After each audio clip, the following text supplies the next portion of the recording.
Kathy has an exclusive with Austin Theory. Theory says that no one understands him or the pressure he's under. They don't know his full story. He was touted to be the next big thing, and he exceeded those expectations. He became the face of the franchise, and people still hate on him because they can't relate to him. People want to see me fail and fall short, but it's not going to happen. I didn't fall last week. I feel more alive than ever. The briefcase was an anchor for me. Very true. And Roman Reigns was unstoppable. Every chance I took, there was somebody there. Brock Lesnar was at SummerSlam. Tyson Fury was at Clash at the Castle. Plus, he's got all of the Bloodline members. It didn't make sense to keep going after Roman Reigns. So I went for one of the greatest champions of this generation, and Bobby Lashley cost me. And before we get into the Dolph Ziggler portion of this, I thought this was a very good promo from Austin Theory. They tried the best to explain the...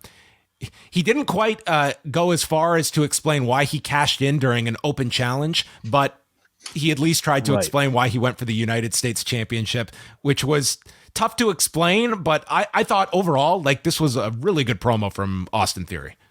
I'd go as far as to say, like, to me, like, one of his best, if not, because I don't remember many Austin Theory promos. Yeah. Let's be honest here, you know, like, but this to me was probably the most important one of his entire career, more so than the one he cut after winning Money in the Bank, more so really than any of them, because this is a promo coming off of the most embarrassing moment of his on-screen career, cashing in and failing for a secondary championship. So this was incredibly important for him to knock it out of the park, and for the content in this promo to logically explain why he did what he did. That was the biggest question I had coming out of last week.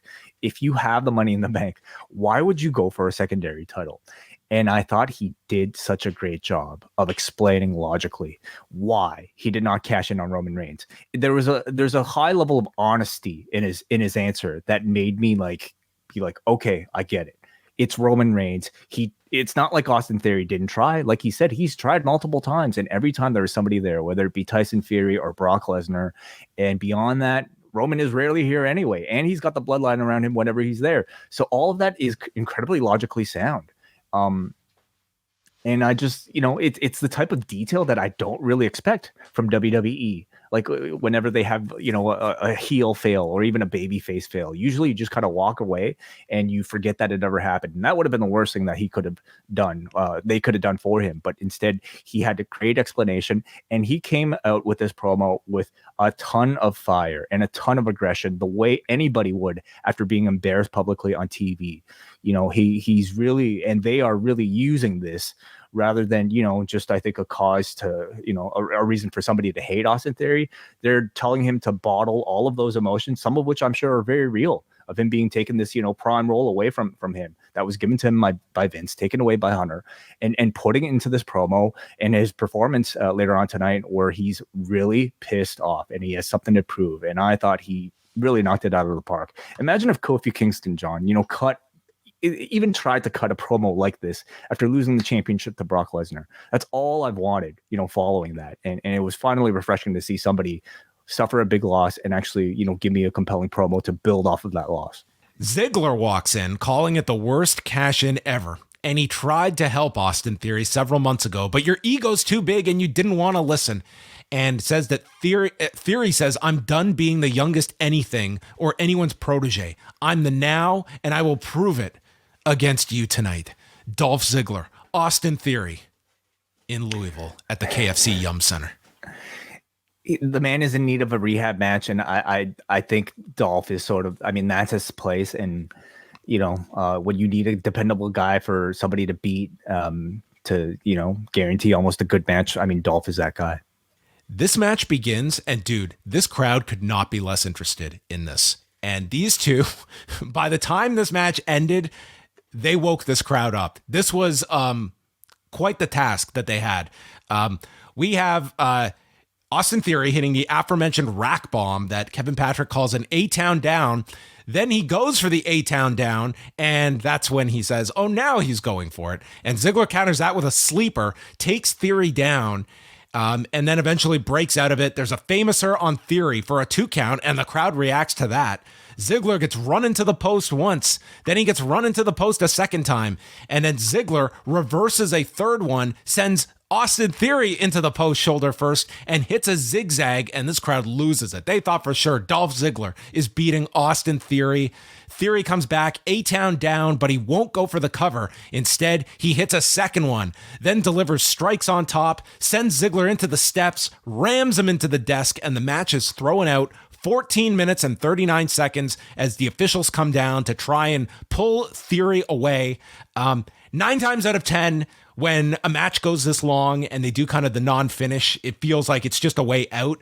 I felt there was a storyline reason for this with what you were doing with Austin Theory, that a pinfall doesn't really accentuate it as much as this. So I actually had no issue with this. And I cannot tell you, like, it just sounded like this crowd had no interest in this. And they were able with those near falls to get them to react. And it worked. Like they started from nothing and got this into like I wouldn't put this at like the Riddle Gable level, but it wasn't far behind it. It was like a very nice match for television. I mean, it's a testament to the talent of a utility player like Dolph Ziggler, you know, who just like straight off the bench, you need a great match, just call on him.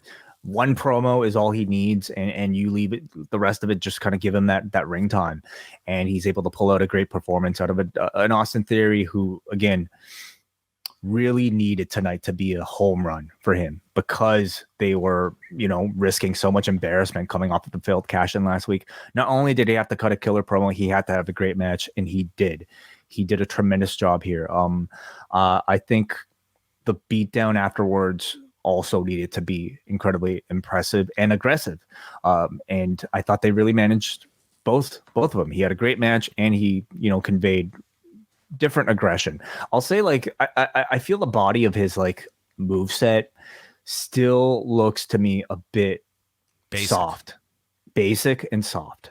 I'd really like to see a bit more evolution there. You know, like during the beatdowns is when I feel his aggression was really there. I think this sort of like look that he gives when he's like snapped is really strong as well.